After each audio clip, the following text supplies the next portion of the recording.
பார்க்கின்சன்ஸுங்கிறது ஒரு degenerative disorder. டீஜெனரேஷன்னா வயசான பிறகு வரக்கூடிய முட்டு வலி, முடி நரைக்கிறது, அந்த மாதிரிலாம் இருக்குல்ல. அதே மாதிரி பார்க்கின்சன்ஸ் டிசீஸுங்கிறது அந்த மொட்டிலிட்டி டிஸார்டர்.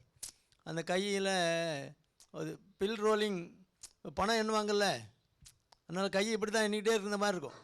அது கேஷியர் மாதிரி பில் ரோலிங் மூமெண்ட் இருக்கும் கையில்.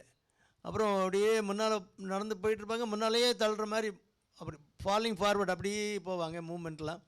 It's a movement disorder. அது அல்ஷீமஸ் டிசீஸ் மாதிரி. அது அவங்களாம் ஞாபக சக்தி இல்லாமல் போகும். இவங்களுக்கு வந்து மூமெண்ட் தான் ப்ராப்ளம். இப்போ கையில் காப்பி கொடுத்தீங்கன்னா இப்படி கொட்டிடுவாங்க எல்லாத்தையும்.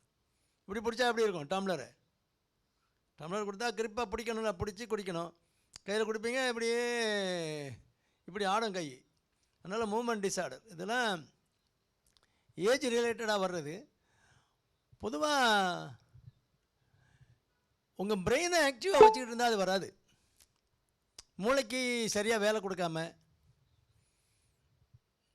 இப்போ நம்ம செய்கிறோம்ல, வாக்கிங் போயிட்டு எல்லாம் இது பண்ணுறோம், இதை கதைகள் சொல்கிறோம், ஜோக் அடிக்கிறோம், சிரிக்கிறோம், ஒரு மனம் விட்டு பேசுகிறோம்ல, அந்த மாதிரி ஒரு நல்ல மனநிலையில் ஒரு மூளையை நல்ல ஆக்டிவாக வச்சுருக்கவங்களுக்கு இது வந்து வராது, பொதுவாக வராது. அது ஒரு ஏஜ் ஆகிட்டு, நமக்கு வயசாகிட்டுன்னு அப்படியே மக்கு மாதிரி தின்னுட்டு அங்கே உட்கார்றது, தூங்குறது, சும்மா கொஞ்சம் நேரம் பேப்பரை படிக்கிறது, அப்படியே அந்தால தூங்கிடுறது, யார்ட்டையும் பேசுகிறது இல்லை, அப்படி செக்குலூடராக இருக்காங்கள்ல, அந்த மாதிரி இண்டிவிஜுவல்ஸ் தான் பொதுவாக இது வரும். அதனால் பிரெயினை ஆக்டிவாக வச்சுக்கிட்டா இது வந்து வராது. நல்லா பாட்டு பாடணும், நல்லா பாட்டு கேட்கணும், நல்லா ரீட் பண்ணணும், புஸ்தகங்கள் வாசிக்கணும், சொல்லிக் கொடுக்கணும், மற்றவங்களோட கலந்துக்கணும், மனசில் உள்ளதை பேசணும், சிரிக்கணும். நிறையா ஃபங்க்ஷன்ஸை நம்ம விட்டுடுறோம். அதனால் அது ஏதோ புதுசாக ஒரு ஃபங்க்ஷன் வந்து இப்படி ஆட ஆரம்பிச்சிருது. அதனால் பிரெயினை ஆக்டிவாக வச்சுக்கிட்டாலே போதும். நம்ம செய்கிறது தான் இது செஞ்சுக்கிட்டா நம்ம ஆட்களில் யாருக்கும் பார்க்கின்சன்ஸே வராது, வாக்கிங் போகிறவங்களில். அதனால் ஃபிசிக்கலி ஆக்டிவ், மென்டலி ஆல்சோ ஆக்டிவ்னா வராது.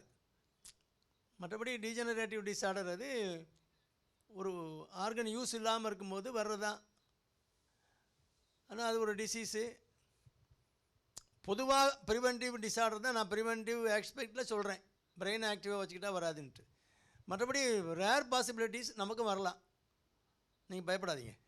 அதனால் நமக்கெல்லாம் வராது.